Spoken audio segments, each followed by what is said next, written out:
BNP চেয়ারপারসনকে দেখতে আজও বেশ কয়েকজন দলীয় নেতা রাজধানীর এভার কেয়ার হাসপাতালে যান। সেখানে তারা দলীয় প্রধানের স্বাস্থ্যের খোঁজ নেন। হাসপাতালের সামনে আছেন আমাদের সহকর্মী শফিকুল হক, সরাসরি তার সঙ্গে যুক্ত হচ্ছে। শফিকুল, খালেদা জিয়ার স্বাস্থ্যের সবশেষ অবস্থা সম্পর্কে আমাদের জানাবেন। চিকিৎসকরা কি বলছেন, তাকে বিদেশে নেয়ার বিষয়ে এখনো কোনো সিদ্ধান্ত হয়েছে কিনা?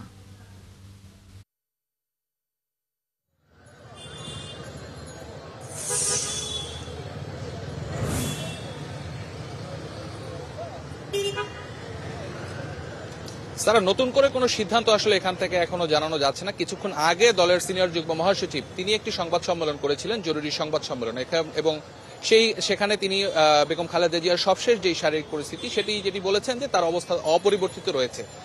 অপরিবর্তিত বলতে যে অবস্থা গত 27 নভেম্বর তাকে যখন সিসিইউতে নেওয়া হয় তারপরে যে অবস্থা ছিল, এই 4 দিন অবধি তার অবস্থা একই রকম রয়েছে। খুব একটা খারাপও হয়নি, খুব একটা ভালো যে হয়েছে সেটিও সেরকম কোনো খবর নেই। এবং গতকাল রাতে ডাক্তার জাহিদ যেমনটি জানিয়েছিলেন এখানে সংবাদ সম্মেলন করে, যে তাকে বিদেশে চিকিৎসা দেওয়ার ব্যাপারে যেই সিদ্ধান্ত দলের পক্ষ থেকে বা পরিবারের পক্ষ থেকে নেওয়া হয়েছে সে বিষয়ে এখনো কোনো সিদ্ধান্তে তারা আসতে পারেনি, কারণ বেগম খালেদা জিয়াকে এখন পর্যন্ত এখান থেকে নিয়ে যাওয়ার মতো অবস্থা তৈরি হয়নি। তবে আমরা বিভিন্ন মাধ্যমে হাসপাতাল কর্তৃপক্ষ সহ এখানে আমাদের যারা সোর্স রয়েছেন তাদের মাধ্যমে আমরা যে খবরটি জানতে পেরেছি যে বেগম খালেদা জিয়া আগের থেকে কিছুটা ভালো আছেন এবং তিনি কথা বলছেন। কিছুক্ষণ আগে আপনি যেমনটি খবরে বলছিলেন যে এবং লিকুইড খাবার সেটিও তিনি নিতে পারছেন এবং চিকিৎসকরা তাকে যে চিকিৎসাটি দিচ্ছেন সেটিও তিনি গ্রহণ করতে পারছেন। তো এটি হচ্ছে আশার কথা। এবং আজকে এখন অবধি বেগম খালেদা জিয়ার ব্যক্তিগত চিকিৎসক যারা রয়েছেন তাদের পক্ষ থেকে এখনো পর্যন্ত কোনো ব্রিফ করা হয়নি। তবে রাতে কোনো ব্রিফ করা হবে কিনা সে বিষয়ে কোনো সিদ্ধান্তের কথা আমাদেরকে এখনো পর্যন্ত জানানো হয়নি। এটি হচ্ছে তার সবশেষ অবস্থা যেটি বলতে হয়, তার শারীরিক সবশেষ কন্ডিশন এটি। এবং এখন পর্যন্ত বিএনপির উচ্চ পর্যায়ের কোনো নেতৃবৃন্দ এখানে না আসলেও বিভিন্ন পর্যায়ের নেতারা কিন্তু আসছেন। তাদের আসলে দলের পক্ষ থেকে কঠোর নির্দেশনা দেওয়া হয়েছিল যেন হাসপাতালের সামনে ভিড় না করা হয়। তবে আবেগের জায়গা থেকে আসলে অনেকে এখানে চলে আসছেন এবং উৎসুক জনতাও এখানে আসছেন। তবে এটি একটি সমস্যা সৃষ্টি করছে, যেটি দলের পক্ষ থেকে বারবার বলা হয়েছিল যে এই হাসপাতালের সামনে যেন ভিড় না করা হয়। আমরা সকালের দিকে কিছুটা ভিড় থাকলেও এখন সন্ধ্যা অবধি আমরা যে অবস্থা দেখতে পাচ্ছি যে কিছুটা ভিড় কম এবং নেতাকর্মীদের উপস্থিতি এখানে একেবারেই নেই।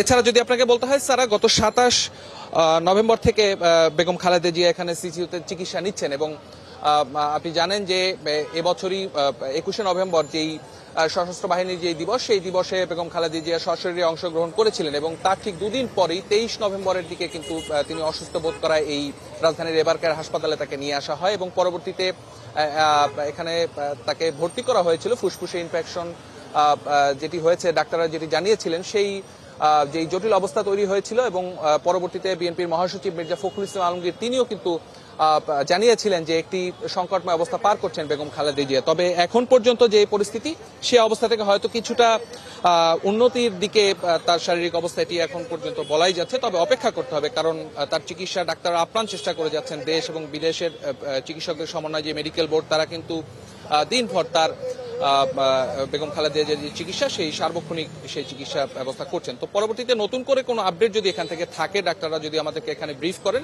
সেক্ষেত্রে দর্শকদের আমরা আপনার মাধ্যমে আবার জানিয়ে দিতে পারবো। তো এখন পর্যন্ত বেগম খালেদা জিয়ার অবস্থা অপরিবর্তিত। সারা। জি, ধন্যবাদ শফিক।